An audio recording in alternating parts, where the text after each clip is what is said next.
Believe it or not, it has officially been 1 year since the Tesla Model Y began deliveries. It was announced about a year before that and came much sooner than Tesla had originally announced. I took delivery of one of the first 2,200 Model Ys made and have driven over 16,000 miles in the car.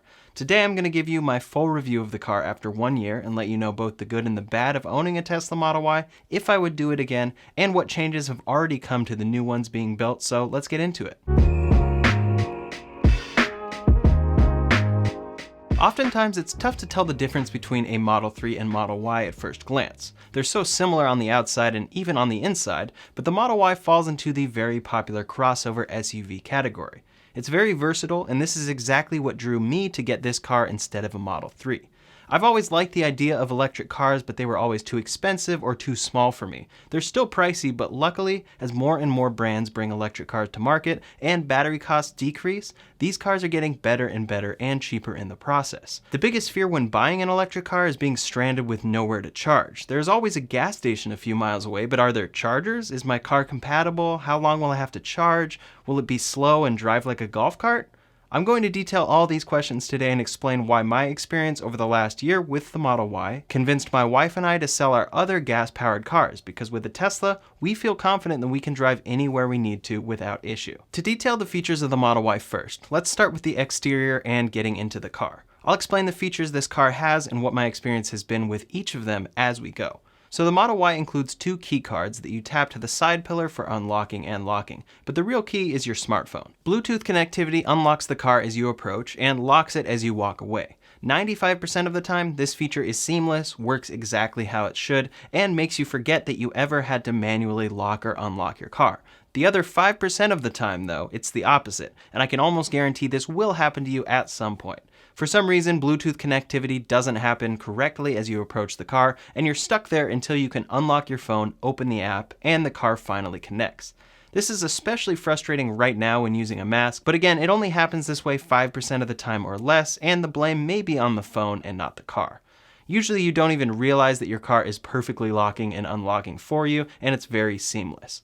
While we're talking about the phone app, you can also control various features of the car right from it. And since the car is connected via LTE, you can do these from anywhere. You don't have to be within 100 feet or anything. You can be miles away if you need to do these features. The features include the normal locking, unlocking, trunk and frunk popping, but also climate controls, Sentry mode, location, and more. Preconditioning the cars is one of the best features that it has, and it's something you can do anywhere thanks to the fact that it's electric. On cold mornings, I'll heat my car and warm up the seats before I leave while parked in the garage with no concern. However, I live in Los Angeles, so I'm usually turning on the AC to have it cooled down before I get in the car, and by the time I get in the car, it's cooled and it's quiet. The Model Y comes in 5 different colors, and I chose red. Depending on the model you buy, there are 3 different wheel options. I got the 20-inch induction wheels, but my recommendation would be to stick with the stock wheels. They're cheaper, will likely have a smoother ride, and these larger wheels are really easy to scratch up. As I always mention, I know it's driver error if you get curb rash on your wheels, but still, these wheels stick out pretty far and are very easy to scratch up compared to most other wheels. I've done a number on these wheels, so I wish I just would have stuck with these stock wheels. The Model Y seats 5 by default and just recently added the option for 7 seats. These rear seats are tiny, but are proving useful for children and small adults, at least in the reviews I've seen so far. But the majority of people will buy the 5-seater, and that's what I have, so let's focus on that.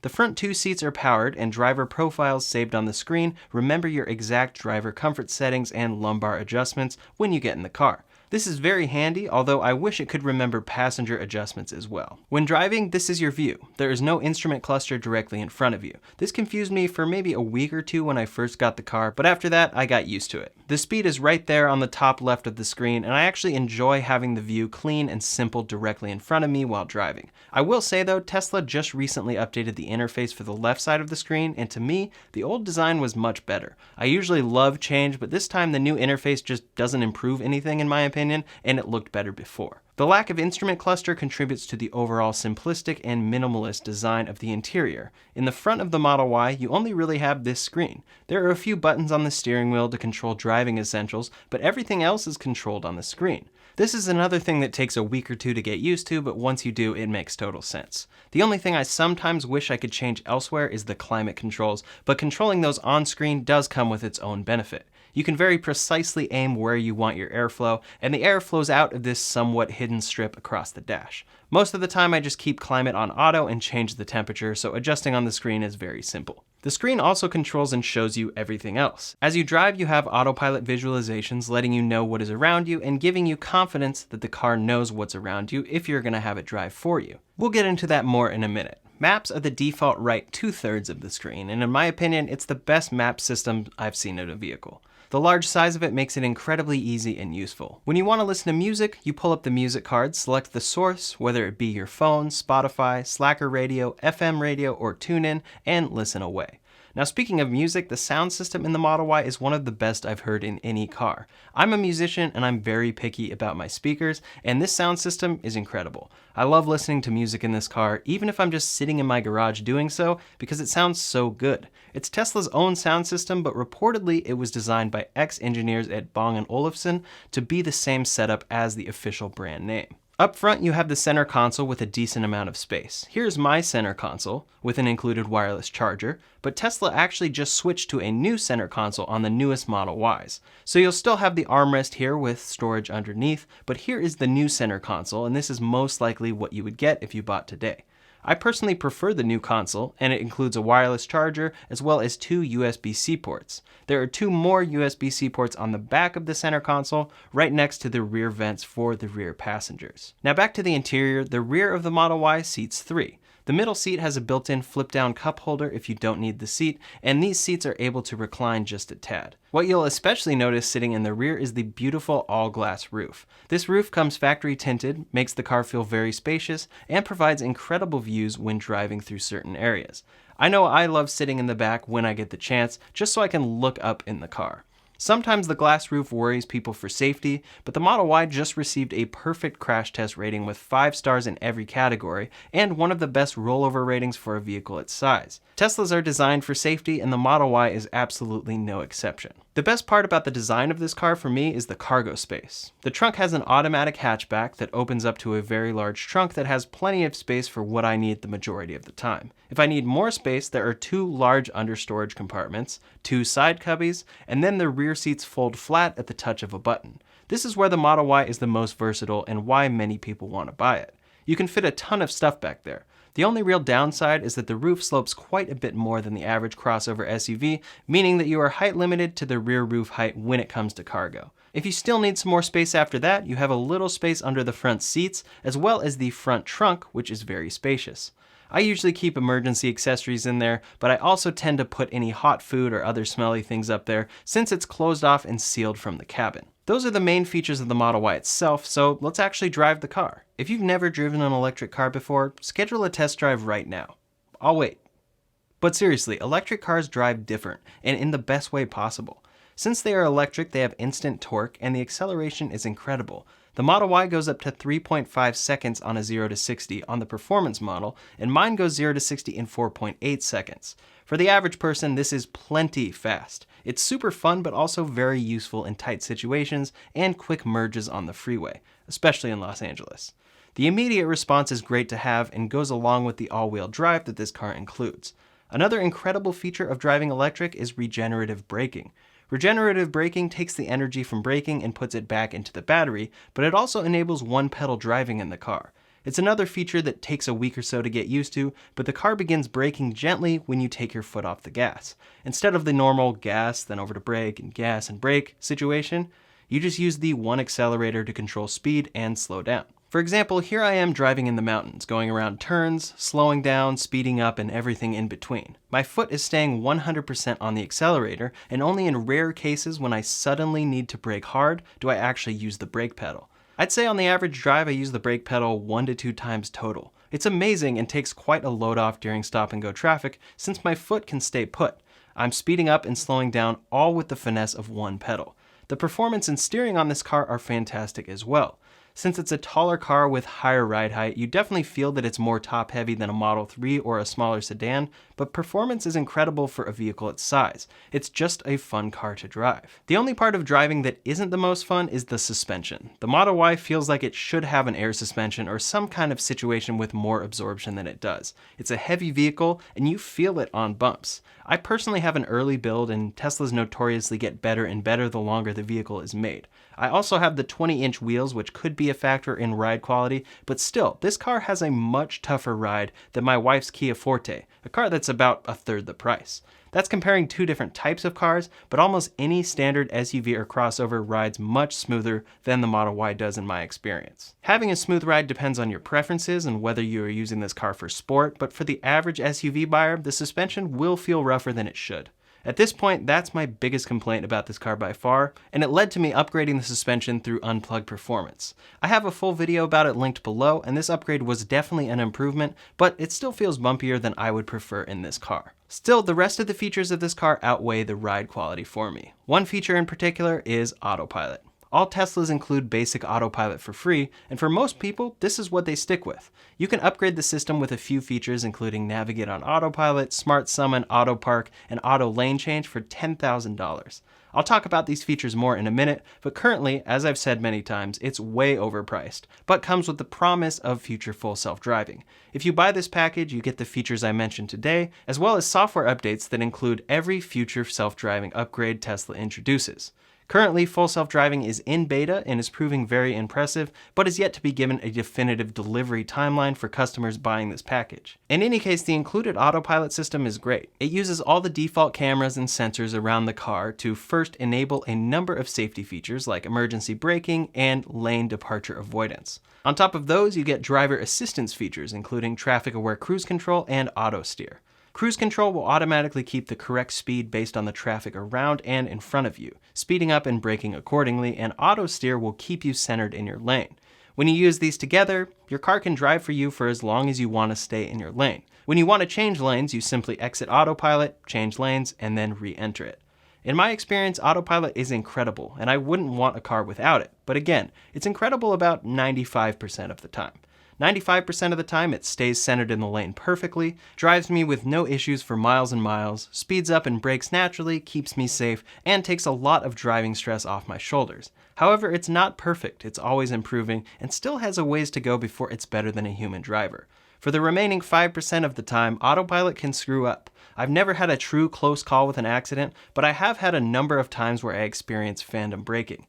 This is where the car suddenly slams on the brakes for no real reason. It thought it saw something to brake for, it slammed on the brakes, nothing was there, and I quickly had to take over to keep going and not get rear-ended. Luckily, it's very easy to take over for Autopilot, but when these instances happen, it drops your confidence in the system for a bit and starts a love-hate cycle. I've driven with Autopilot before for 100 miles with no issue, but then if it suddenly brakes for no reason on mile 101, most of that confidence is gone pretty much immediately. Some people might want to tell you that it's a perfect system, but it is not. You will have some instances where it will freak you out or brake for no reason, especially if you use it a lot. Again though, 95% of the time it's great, takes a lot of stress out of driving, and makes the monotony of a long road trip far more bearable. Back in October, I did a road trip from Los Angeles to Washington and back. I used Autopilot for most of the trip, and it enabled me to drive over 14 hours in a day without losing my mind. I will say that Auto Lane Change, only included in the full self-driving package for $10,000, massively improves Autopilot though. On road trips, especially on long stretches like the 5 in California, you need to change lanes a decent amount of time to get around trucks and such. Auto Lane Change makes this much easier because you are in Autopilot, initiate a lane change, it does it for you, and stays in Autopilot. With normal Autopilot, you would have to exit Autopilot and then do the lane change yourself, and then re-enter it. I personally wish Auto Lane Change was included in the car by default, but it's part of what Tesla is selling at $10,000 that attracts buyers. The rest of the features currently delivered in that full self-driving package are cool, but are not as useful as Auto Lane Change in my experience. You get Summon, which lets you drive the car forward and backward from the app and maybe get it out of a tight spot. And you get Smart Summon, which drives the car towards you in a parking lot, but in my experience, this is a little buggy, a little frustrating, and not too useful in its current form.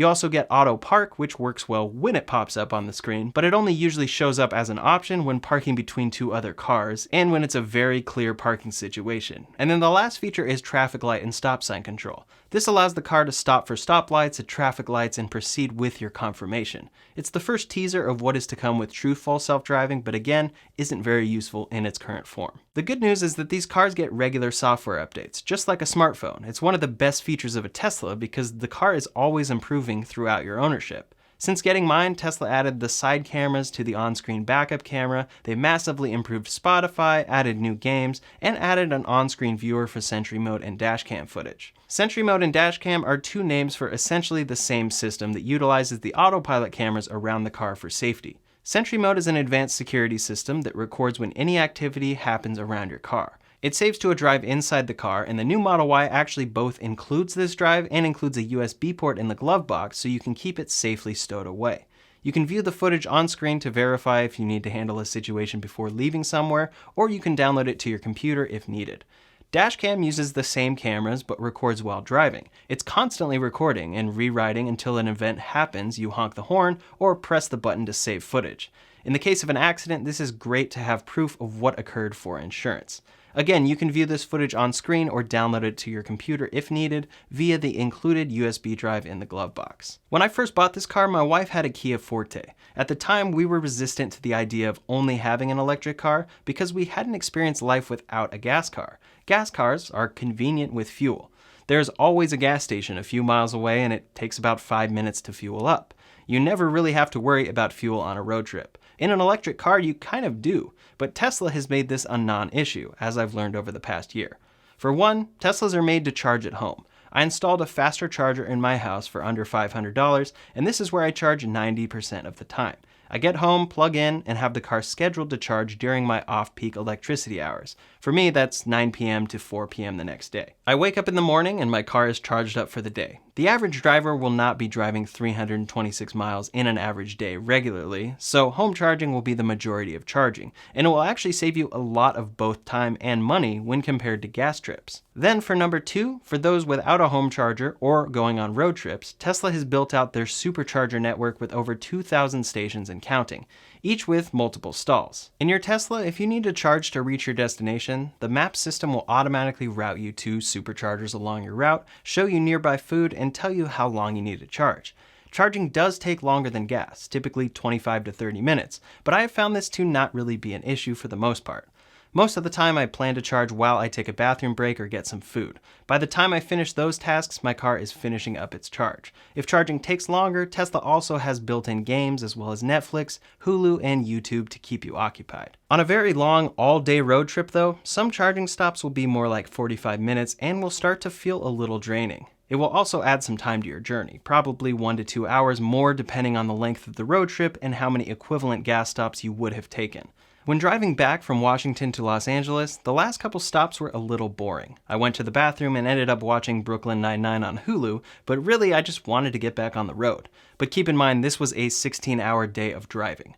On a normal road trip, or stopping just once, supercharging does not bother me at all, and it's a worthy trade-off for all of the benefits that come with this car and the time savings I get in my normal routine charging at home instead of going to gas stations. By the way, if you plan on buying a Model Y, you can use my referral link in the description below for 1,000 free supercharger miles. After that road trip and many other experiences home charging, we ended up deciding to sell my wife's Kia Forte. We plan to get her an electric car when we need 2 cars again, but I feel confident that as long as one of my electric cars is a long-range Tesla, I can go on any road trip I want to go on. I don't need to have a gas car as a backup for those times I need to drive longer. The Supercharger network is one of the biggest perks of owning a Tesla. No other electric car manufacturer has a charging solution as expansive and convenient as Tesla's is. You plug in and that's it. No card swiping, no cash, no nothing. It's charged to your account and your car is compatible with every supercharger. You also have coverage for nearly everywhere you need to go. If you're concerned about this, you can check out Tesla's own mapping feature that calculates routes based on vehicle ranges and supercharging locations. The Model Y now starts at $48,990. In California, there are some incentives for electric vehicles, so be sure to check what EV incentives your state might have if you're looking to buy. Currently, Teslas do not qualify for the federal EV tax incentive, but a new program is in the works and could show up later this year if it passes. This would enable you to save up to $7,500 on the car if it comes to be. The base model listed on Tesla's website is all-wheel drive long range, gets 326 miles of an EPA estimated range, a top speed of 135 miles per hour, and a 0 to 60 in 4.8 seconds. Keep in mind that EPA ranges are always a little bit generous though, so in real life your range may be closer to 300 miles or lower depending on a number of factors. You can also buy the performance model for $60,990, which includes specific performance upgrades, a higher top speed and 0 to 60, but a lower range. If both of those are too expensive for you, Tesla did briefly introduce a standard range Model Y. They took it off of their website, but it's something you should be able to still buy off menu, meaning that you can buy it through a Tesla store directly or by calling. The off-menu price hasn't officially been confirmed, but should come in under $40,000 and get a range of 244 miles EPA. If you're looking to buy a Tesla, there are a few considerations to keep in mind. I don't think these should cause most people to avoid buying one, but here goes. Tesla is a newer company and they still deliver cars with issues. When I took delivery of my Model Y a year ago, I ended up taking mine to the service center 3 or 4 separate times within the first couple months. I detailed the reasons for these visits in other videos linked below, but most of the issues were paint imperfections, squeaky parts on the interior, and loose trim pieces. I did have one issue where the front trunk sensor was malfunctioning and would throw up a whole slew of alarms when I drove. It took 2 appointments to get that fixed since I was one of the first people to have that issue with the car, but luckily I haven't seen this issue pop up for buyers in a long time. As I mentioned, my VIN was under 2200, so my Model Y was a very early build, and they have built well over 100,000 Model Ys at this point. I've been keeping up on it and build quality has improved greatly, but still, Model Ys get delivered with issues from time to time.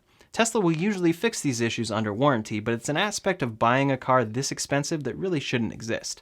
The things you've heard about like panel gaps and such exist, but they are never as bad as headlines like to express. My experience early on was pretty rough, but Tesla made it right, service fixed my issues, and I haven't had any issues for the past 9 months, and build quality seems to have improved greatly on newer models. For some people, having any potential issues turns them off of buying this car entirely. I understand that, but I also feel that if you test drove one of these and experience what it's really like to own, you'll find it to be well worth it. I know that I would absolutely do it again, even with the issues and drawbacks I've mentioned. However, here are a couple things I'd keep in mind for next time. Number 1, wait for later builds of a Tesla if you can. Tesla is constantly upgrading these cars with new features, but also improving build quality as they produce more and more cars. A 50,000 VIN Model Y will have a much better build quality than one of the first 2,000 made. So if you can wait, it may be worth it. Number 2, if you're not incredibly picky about your wheels, I would just get the stock wheels. The 19-inch wheels should ride smoother, and as much as the plastic hubcaps may feel cheap to you, they are far easier to replace if you ever happen to graze a curb just the tiniest bit. The larger wheels are easier to scratch and can't really be repaired. Plus, they are $2,000 more. Number 3, I bought the full self-driving package since I have a YouTube channel, but if I were buying just for myself, I wouldn't buy it with the car. I would wait to see what it delivers later or possibly get the subscription. It's a software update that you can add at any time. Tesla has talked many times about a subscription coming for the full self-driving package, and that should be arriving soon and might be the best option. Currently, Tesla does not allow you to transfer your full self-driving purchase to another vehicle, so if you paid $10,000 in a Model Y and then decide a year later to get a Model 3 instead, you either don't get full self-driving again or you pay $10,000 again. Plus, full self-driving isn't really factored in with trade-in value, so it's not a great value unless you absolutely know you will be keeping this vehicle for a long time. Number 4, be ready for a bumpy suspension, as I mentioned earlier. Issues coming with the car are less of a concern at this point as build quality has improved, but the suspension is still rough in the Model Y. It is by far my biggest complaint about this car. When comparing the Model Y to an equivalent affordable gas-powered car, sure, I'm spending more to drive this car, even with electricity savings factored in. But when you compare the Model Y to an equivalent priced gas car, you'll be saving money on fuel. Electricity is cheaper than gas, and the freedom it brings is well worth it.